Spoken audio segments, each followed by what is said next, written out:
प्रज्ञा, नमस्कार। आज छुट्टी के दिन आपको कष्ट दिया है।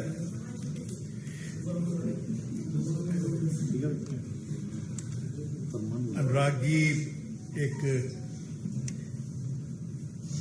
विशेष विषय पर आपसे कुछ जानकारियां शेयर करना चाहते हैं। कुछ लोग यहाँ पर दिल्ली में आकर बैठे हैं, उनके विषय में अनुराग जी अपनी बात आपके समक्ष रखेंगे। अनुराग ठाकुर जी। धन्यवाद आरपी सिंह जी। नमस्कार मित्रों। कोयला घोटाला, शारदा घोटाला, टीचर भर्ती घोटाला, गो तस्करी घोटाला, पीएम आवास घोटाला, रोज वैली घोटाला, अम्फान राहत घोटाला, घोटाले पे घोटाला। ये मैं बहुत सारे राज्यों की बात नहीं, मैं एक ही राज्य की बात कर रहा हूं, पश्चिम बंगाल की। तृणमूल कांग्रेस की सरकार में एक के बाद दूसरा घोटाला सबके सामने आया। आपने 3 फरवरी 2019 को देखा होगा, जब पश्चिम बंगाल की मुख्यमंत्री जांच में अवधान पैदा करने के लिए खुद धरने पर बैठ जाती हैं। और आज 2 अक्टूबर 2023 को एक भ्रष्ट सांसद जो गंभीर आरोपों से घिरे हुए हैं, उनके नेतृत्व में हवाई जहाज से अपने कुछ नेताओं को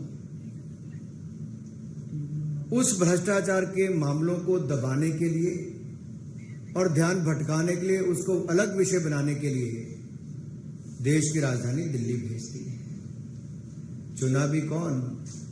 जो स्वयं ईडी के दफ्तर के चक्कर काट रहा है, जो गंभीर भ्रष्टाचार के आरोपों में घिरा हुआ है। लेकिन बदले में आरोप क्या लगाते हैं कि पश्चिम बंगाल को केंद्र सरकार से Mahatma Gandhi national rural employment guarantee योजना में पैसा नहीं, प्रधानमंत्री आवास योजना में। मैं कुछ आंकड़े आपके सामने रखना चाहता हूं, जो दूध का दूध, पानी का पानी करता है।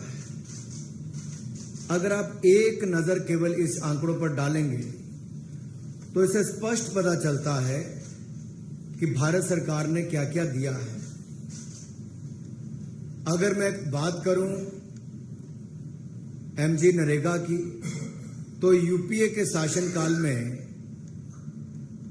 14,985 करोड़ रुपए मिले और एनडीए की सरकार में 54,150 करोड़ रुपए 2021 में। इसी तरह से ही प्रधानमंत्री आवास योजना में यूपीए के समय 4,466 करोड़ रुपए मिले, तो एनडीए के समय 30,000 करोड़ रुपए, लगभग 7 गुना से ज्यादा। अगर एनआरएलएम की मैं बात करूं, बैंक लिंकेज की, नेशनल लाइवलीहुड मिशन की, तो मात्र 626 करोड़ रुपए मिले थे यूपीए के समय। आज 74,034 करोड़ रुपए मिले, 12 गुना से ज्यादा। एनआरएलएम की बात करूं मैं आरएफ और सीआईएफ की, तो यूपीए के समय मात्र 23 करोड़ रुपए मिले थे, अब 3,735 करोड़ रुपए मिले, 13 गुना से ज्यादा। इसी तरह से ही अगर वित्त आयोग की राशि की बात करूं तो 3,270 करोड़ रुपया यूपीए के समय मिला और एनडीए के समय 25,000 करोड़ रुपए के लगभग 8 गुना ज्यादा है। आरजीएसए की राशि 41 करोड़ यूपीए के समय, हमारे समय 227 करोड़। आंकड़ा कुल मिलाकर देखिए, यूपीए के समय 58,000 करोड़ रुपया है, तो एनडीए के समय 2,05,003 करोड़, 2,05,003 करोड़ रुपए। ये अपने आप में दिखाता है कि केंद्र सरकार से कोई कमी पश्चिम बंगाल के विकास के लिए नहीं रखी गई। लेकिन ऐसा क्या हुआ कि ममता बनर्जी जी को अपने कुछ भ्रष्ट सांसद और कुछ ऐसे नेताओं को भेजना पड़ा जो भ्रष्टाचार जमीन पे चल रहा है उसके ऊपर पश्चिम बंगाल में कार्रवाई नहीं हुई, लेकिन उस पर लीपापोती करने के लिए अपने कुछ नेताओं को यहां पर भेजा है। मैं थोड़ा सा विस्तार में इसके आपके बताना चाहूंगा। एक सेंट्रल टीम के द्वारा एक इंक्वायरी की गई 22 जनवरी 2019 से लेकर 24 जनवरी 2019 तक 2-3 दिन के लिए, और 6 ग्राम पंचायतों में 4 ब्लॉक जिसके आते हैं, ये वर्धमान पूर्व में हुई, और 7 ग्राम पंचायत और 3 ब्लॉक में हुगली डिस्ट्रिक्ट में हुई। यहां से 4 करोड़ 84 लाख की रिकवरी हुई। फिर एक और टीम का गठन किया गया, ये सेंट्रल टीम थी। फिर ये 13 सितंबर 2021 को गई और 17 सितंबर 2021 तक इसने इंक्वायरी की, और इसी तरह की इसकी ऑब्जर्वेशन एक बार फिर आई। अब इसमें क्या ऑब्जर्वेशन आई? बड़े काम को छोटे छोटे में बांट के इस तरह से खेल खेला गया कि नीचे तक जानकारी ना हो। फिर क्या था, जो एग्जिस्टिंग काम थे, जो काम हुए थे पहले, तालाब पहले था, सड़क पहले थी, उसी कोई नया काम दिखाकर महात्मा गांधी जी के नाम से जो योजना है उसमें भी घोटाला कर लिया ममता जी के। आज गांधी जयंती पर बता रहा, और गांधी जी की समाधि पर भतीजे को भेजा था, और देखिए कैसे समय जिस योजना पर इतना पैसा खाया गया, सड़क तालाब ये दिखाए गए जो कभी बने नहीं, जो पहले से ही थे, उसके नाम पर पैसे खा गए। मालदा डिस्ट्रिक्ट में छोटी नदियों से गाद निकालने के नाम पे पैसे खा गए, और जहां कंटीली तार लगानी या बाढ़ लगाने की अनुमति नहीं होती वो भी काम इसमें करके अपने काम चल दिए। फिर एक चाय बागान के लिए, ऐसे चाय बागानों के लिए रास्ते बनाने का काम, जहां के लिए प्राइवेट किसी कंपनी को आप ये लाभ नहीं दे सकते, आपने वहां पे लाभ दिया और अपने जेब में पैसा डाला। फिर नदी के तटबंध करने के लिए, तटीयकरण के लिए काम तो दिखाया गया, रेत की थैलियां वहां पर पाई गई। ऐसे अनेकों काम जिनकी अनुमति नहीं थी वो इसमें दिखाए गए, और कैसे पैसों का हेरफेर हुआ, किसके खाते में गए, इसके ऊपर एक एक्शन टेकन रिपोर्ट केंद्र सरकार ने राज्य को कहा कि आप उचित कार्रवाई करें और केंद्र को जानकारी दें। और जो इंक्वायरी रिपोर्ट हमने दी थी 6 मार्च 2019 को, और राज्य सरकार ने 3 महीने के बाद 19 जून को उसके ऊपर अपनी एक रिपोर्ट दी। उसमें कुछ नहीं कहा, केवल ये कह दिया कि इसके ऊपर ये कदम उठाने चाहिए, कदम उठाए नहीं, उठाने की बात कही। हमने फिर कहा कि गैर इजाजत के जो काम हुए उसके ऊपर कार्रवाई कीजिए। एक के बाद दूसरा कॉम्प्रिहेंसिव एटीआर उनको देने के लिए कहा गया, लेकिन राज्य की सरकार ने कुछ नहीं किया। 1 साल बीता, 2 साल बीते, बार बार मांग करने के बावजूद राज्य की सरकार ने उन अपराधियों के खिलाफ जिन्होंने गरीब जनता के लिए दिहाड़ी लगाकर मजदूरी करके अपने परिवार का पेट भरना था, उनका पैसा खा गई इनकी करप्ट सरकार के समय। अरे गरीब के हक का तो छोड़ दो, शारदा नारदा रोज वैली में नहीं छोड़ा, टीचर घोटाले में नहीं छोड़ा, कोल घोटाले में नहीं छोड़ा, मनरेगा में तो छोड़ देते। अब यहीं भी नहीं रुके। पहली बार हुआ जब से मनरेगा की योजना चालू हुई कि इसमें जो सेक्शन 27 है महात्मा गांधी नरेगा एक्ट का, उसके अंतर्गत कार्रवाई की गई और उनको पैसा रोका गया। जब देखा कि 2-2 साल बीत जाते हैं, पश्चिम बंगाल की सरकार कोई कदम नहीं उठाती है, तब जाकर ये कदम उठाने पड़ते हैं। लेकिन गरीबों का केवल मनरेगा का पैसा ही नहीं खाया, गरीबों का आवास भी, जिसके पास 2 मंजिल का घर, 3 मंजिल का घर, उसके नाम पर घर अलॉट कर दिए। देखिए, आजादी के बाद आज तक कोई सरकार अगर ऐसी आई जिसने 4 करोड़ गरीबों को पक्के मकान बनाकर दिए तो नरेंद्र मोदी जी ने बनाकर दिए, भारतीय जनता पार्टी एनडीए की सरकार ने बनाकर दिए। लेकिन वहां पर भी गरीबों का हक मारने में तृणमूल कांग्रेस की इस सरकार के पूरे आशीर्वाद के चले। कौन अधिकारी हैं, कौन इनके नेता हैं, कट मनी से लेकर जिनका बाकियों का नाम आता था, मैं पूछना चाहता हूं ममता बनर्जी जी से,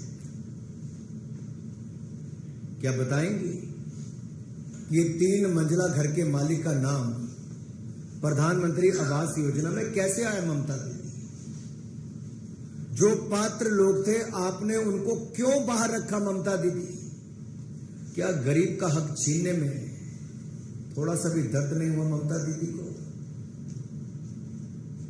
आप पात्र लोगों को आवास योजना प्लस का हकदार बना दिया,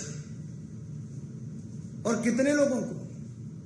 कुल 56,86,000 नए नाम भेजे थे इन्होंने, और जब शिकायतें पाई गई तो हमने लिखा वापस विभाग ने, ग्रामीण विकास मंत्रालय ने, कि इसको वापस देखिए, तो फटाफट पश्चिम बंगाल की सरकार ने 17,03,000 घरों के नाम काट दिए, जो 2 मंजिले 3 मंजिले घर के मालिक वालों के।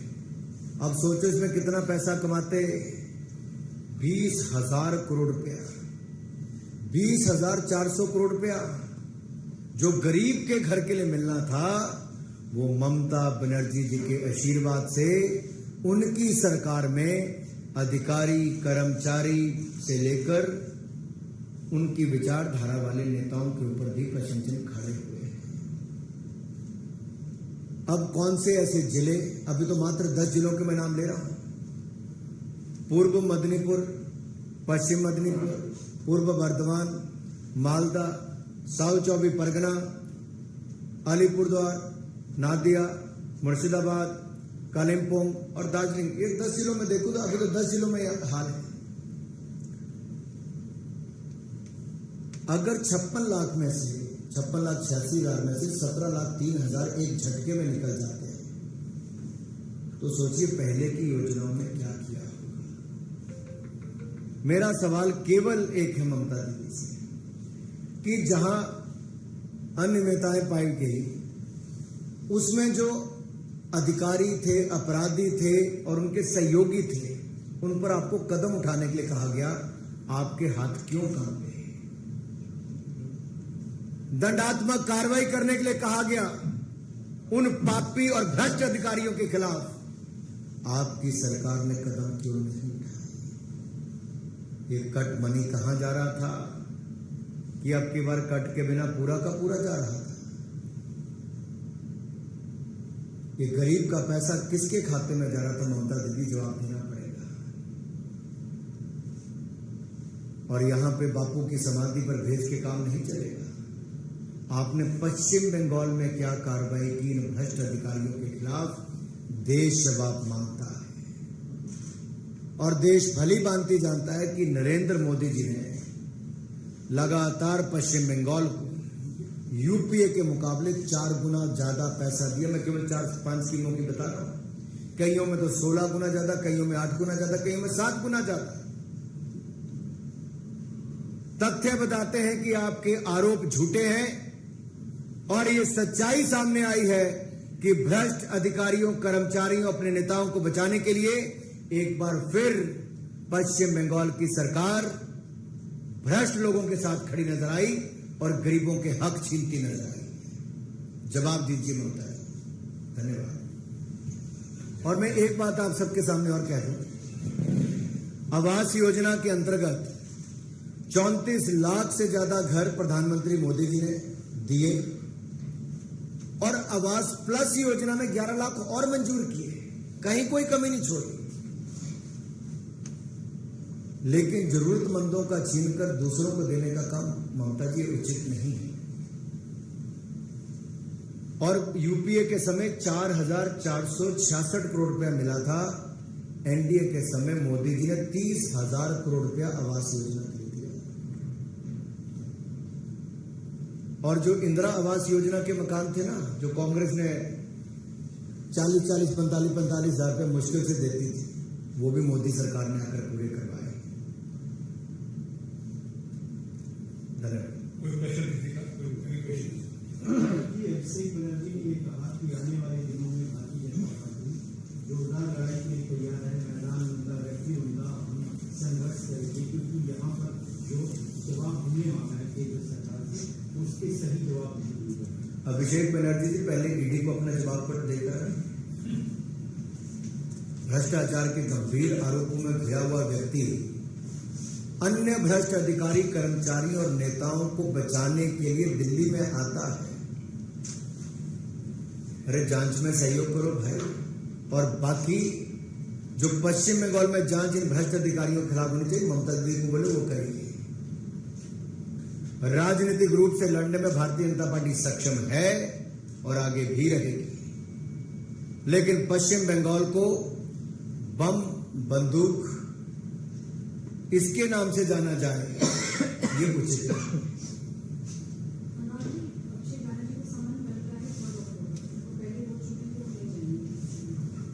मेरा इतना ही अनुरोध उनसे रहेगा, अगर आप ईमानदार हैं, आपने कुछ गलत नहीं किया तो डरते क्यों?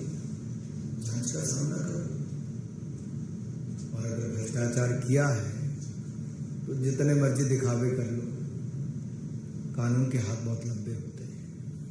अनुराग जी, आज अभिषेक बनर्जी अपनी इस प्रोग्राम में वोटिंग लोगों को भी लेकर आए, वो वेस्ट बंगाल में जो मिट्टी का कचरा वो टूट गया, उनका ये कहना था कि इन लोगों को अगर प्रधानमंत्री आवास योजना के तहत पैसे मिल गए होते तो शायद ऐसा नहीं होता, वो लोगों को साथ लेकर।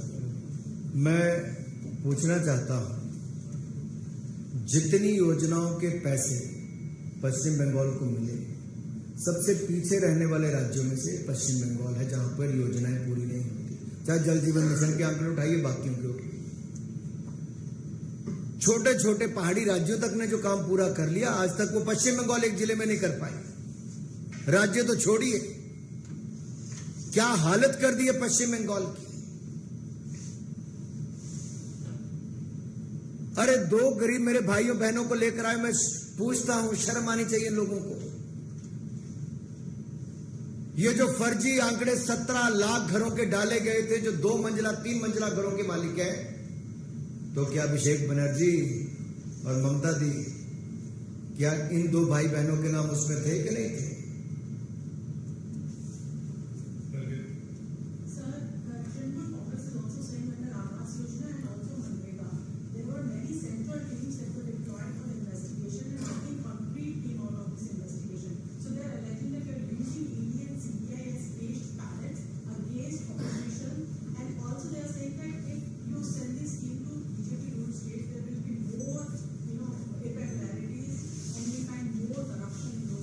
I am very grateful you asked this question.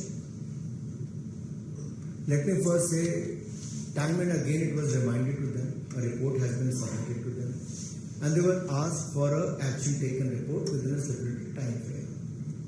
Unfortunately, every time they did not take any action, and they did not provide any comprehensive report as well. They just keep sending the report which was not satisfactory at all. No action was taken. And what they did, rather than getting the money back from the culprits and the corrupt officials, they have deposited some amount from the state exchequer. इससे बड़ा मजाक और क्या होगा? आप देखिए, एक और तो पश्चिम बंगाल में टैक्स पेयर के पैसे से, जो भारत सरकार ने घर बनाने के लिए या मनरेगा की योजना में दिहाड़ी लगाकर विकास करने के लिए पैसा दिया, उसको भ्रष्ट अधिकारी, कर्मचारी और नेता खा गए। उनसे वापस लेने की बजाय ममता दीदी ने पश्चिम बंगाल के खजाने में से पैसा लेके कुछ पैसा जमा करा दिया। अरे क्यों नहीं लिए भ्रष्ट अधिकारियों से पैसा वापस? क्यों नहीं लिया भ्रष्ट कर्मचारियों से पैसा वापस? यही हम सवाल खड़ा कर रहे हैं बार बार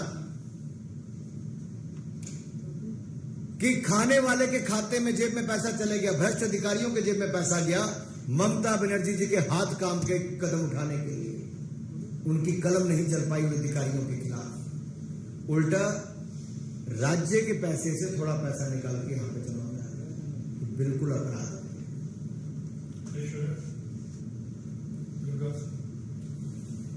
बहुत बहुत